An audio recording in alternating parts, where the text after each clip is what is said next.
President Claudia Sheinbaum assured on Monday that she has a plan to face any of the tariffs announced by the United States government.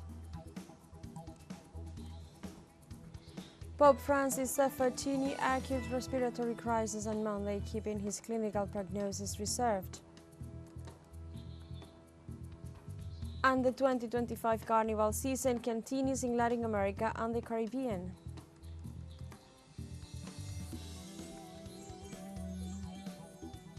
Hello and welcome to From the South. I'm Alejandra Garcia from teleSUR studios in Havana, Cuba. We begin with the news.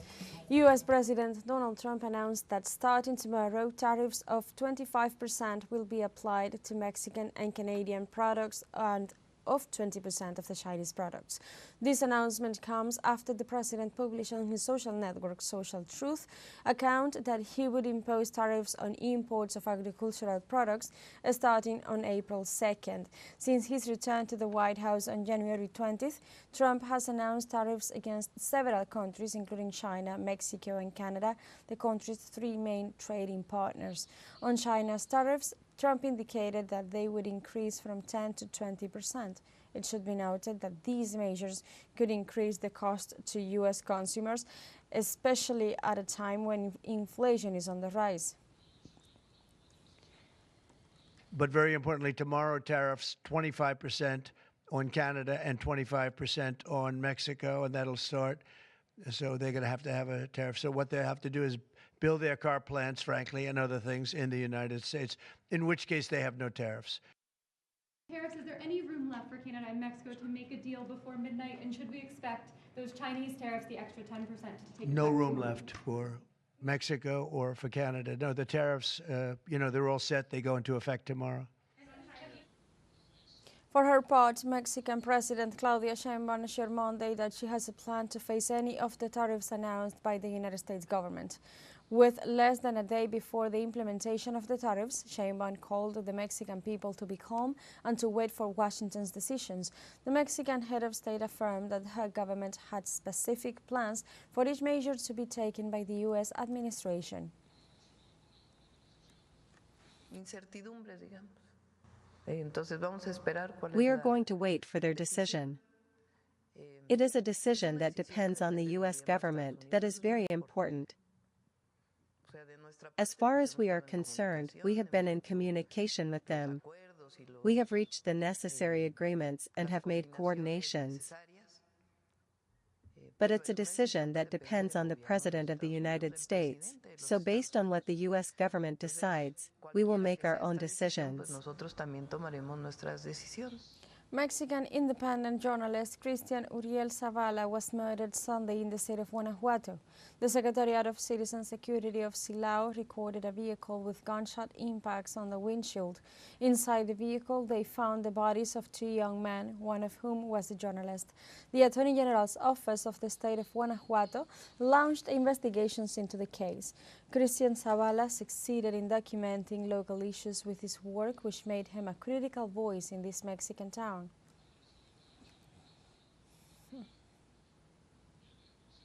The Chinese government has rejected the recent U.S. statements on China's Taiwan island. At a press conference, the Chinese Foreign Ministry spokesman Lin Yan denounced the comments made by U.S. Secretary of State Marco Rubio, which he said represent a Cold War mentality and are based on lies. The spokesman reiterated that there is only one China in the world and that Taiwan is part of it, and urged Washington to stop its provocations on Taipei. Furthermore, Lin Yan reiterated that Rubio's statements distort reality and could hinder bilateral relations between China and the United States.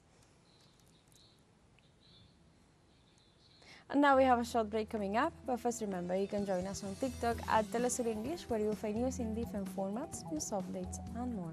We'll be right back. Stay with us.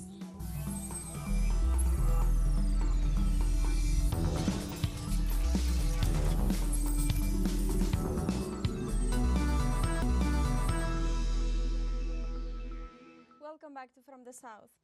In Colombia, rice producers in the Colombian departments of Huila, Casanare, Meta, and Norte de Santander stopped their activities to demand government protection against the free trade agreements with the United States. The stoppage was called to protest the crisis caused by the low selling prices of rice, the oversupply of grain, the massive imports from the United States, and smuggling from other countries. In the department of Huila, at least 4,500 families in 17 municipalities depend directly on the production of rice, while in the Campo Alegre, known as the department's rice capital, more than 7,000 hectares are cultivated. The crisis threatens to paralyze its economy.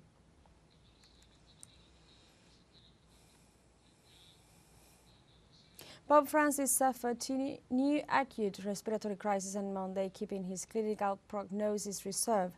According to the most recent announcement by the Vatican, the breathing crisis were caused by significant accumulation of endobronchial mucus and consequent bronchospasms. As a result, 2 bronchoscopies were therefore performed, requiring aspiration of abundant secretions. The statement also informed that in the afternoon, non-invasive mechanical ventilation was resumed and that the Holy Father remains vigilant, oriented and collaborative. On Monday, Pope Francis urged the international community to promote multilateralism and the polycrisis the world is facing. Through the local press of the Holy See, the Supreme Pontiff indicated the following: the term polycrisis evokes the drama of the historical juncture we are currently experiencing, in which wars, climate change, energy problems, epidemics, migratory phenomenon, and technological innovation all converge. The Pontiff also emphasized, unfortunately, we must note a progressive irrelevance of international organizations which are also undermined by short-sighted attitudes concerned with protecting particular and national interests. Pope Francis reiterated, we must continue to strive with determination for more effective world organizations endowed with authority to ensure the global common good, the eradication of hunger and poverty, and the sure defense of fundamental human rights.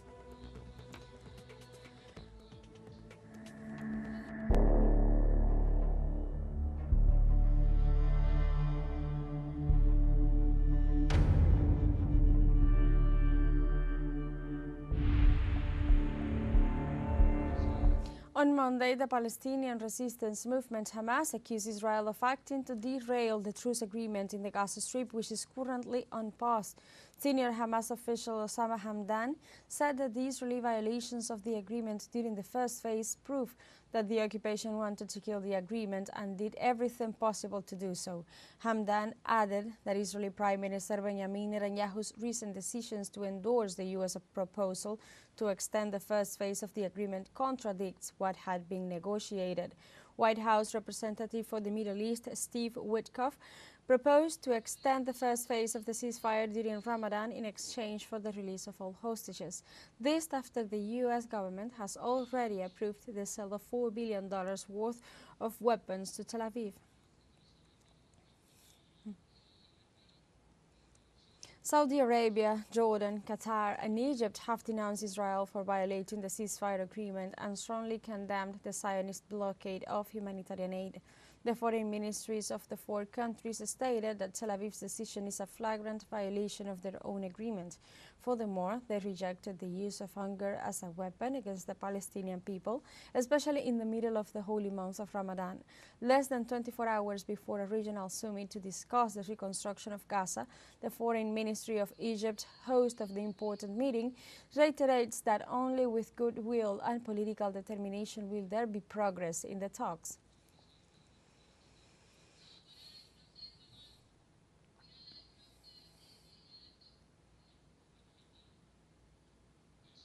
We stay in Palestine, where the Red Crescent on Monday confirmed the death of a 3-month-old baby girl after she suffocated from tear gas fire by the Israeli army. This attack took place at the entrance to the Jenin refugee camp in the north of the West Bank, which is under siege by the occupier. Although the girl was immediately taken to a health center, she lost her life due to the inhalation of these gases. Israel's genocidal forces have wreaked havoc in this refugee camp, an operation that the Palestinian government describes as a new forced displacement by the Zionist regime. More than 40,000 Palestinians have been expelled under the brutal attacks of the occupier in Jenin, Tulkarem, and Nur Shams.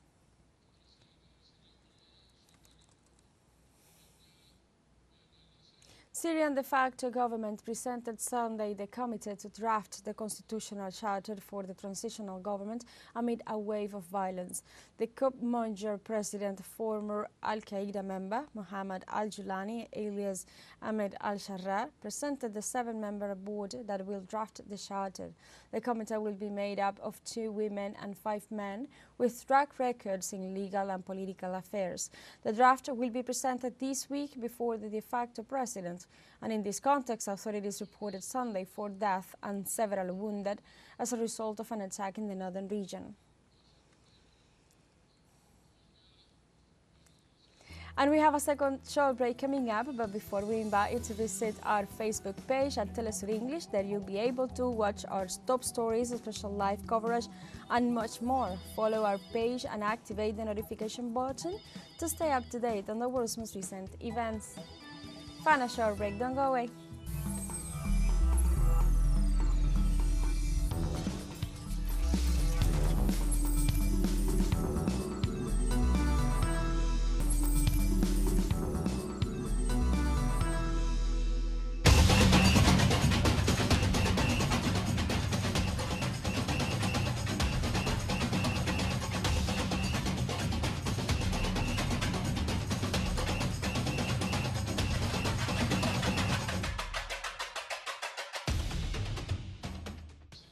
Welcome back to From the South, and join us as we go live to Trinidad and Tobago with our collaborator Mission Robinson as 2025 Carnival celebrations continue.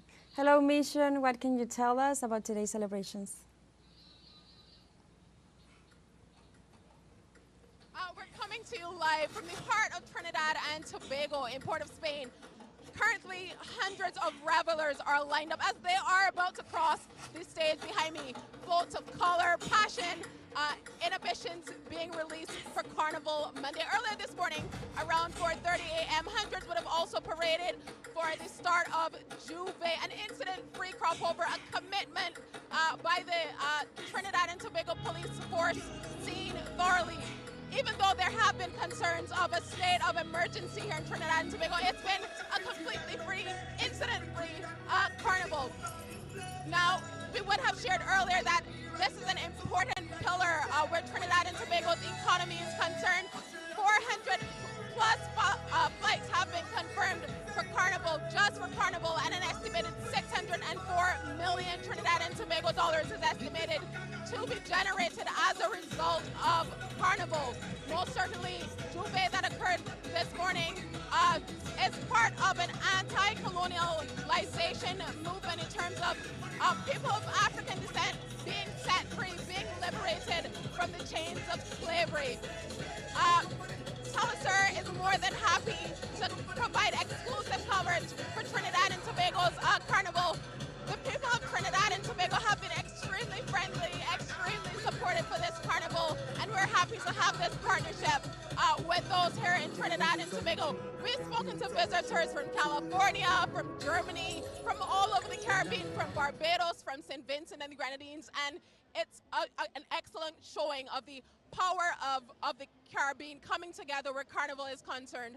I'm Mission Robinson, and this is teleSUR English that you're watching. Thank you, Mission, for all the information. We'll be back to you throughout the day.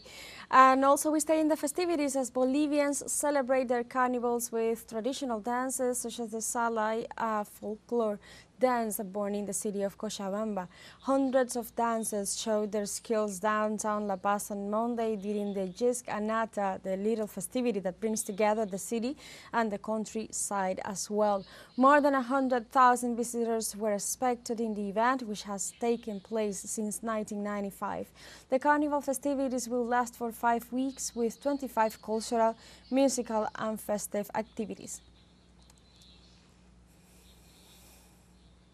Colombians also celebrate the carnival in the city of Barranquilla along the traditional Via 40 with the participation of more than 110 folkloric groups. With the arrival of the carnival, Barranquilla's Via 40 becomes the scene of joy and celebration, an event that every year brings together thousands of residents and visitors to enjoy the local talent and the Caribbean culture as well. The festivities stand out for its colorful and eye-catching costumes, modern rhythms, choreographic displays and the diverse folkloric expressions of the country.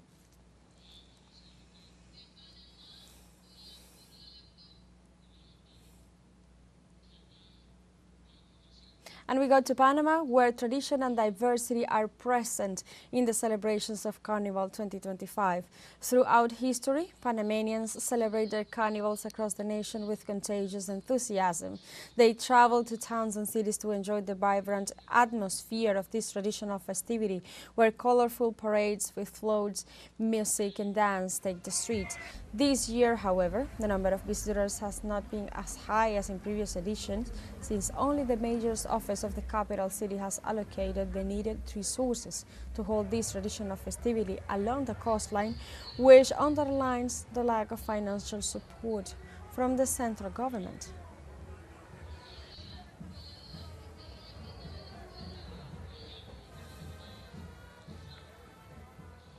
And in Venezuela, over 195 criminal circuits in Caracas, the capital, join the celebrations and bring joy to the Venezuelan people.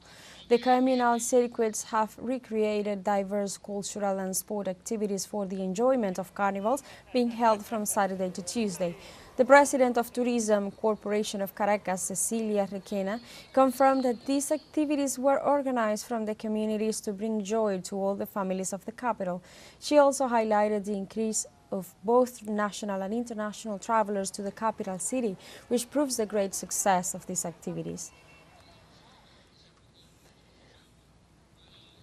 And also in Brazil, this Monday is the second day of the Rio de Janeiro Carnival parades and the Samba Schools dance with plots focused on ancestry, spirituality and ghosts. Another 4 Samba schools will parade on this second day of Rio Carnival. In this sense, 12 elite schools parade in total, and this year for the first time, the festivities are split in 3 days, Sunday, Monday and Tuesday. Each school has about 70 to 80 minutes for their parade, in which they are evaluated in 9 categories, including music and clothing. The winning school will be announced after the final scores next Wednesday, March 5th.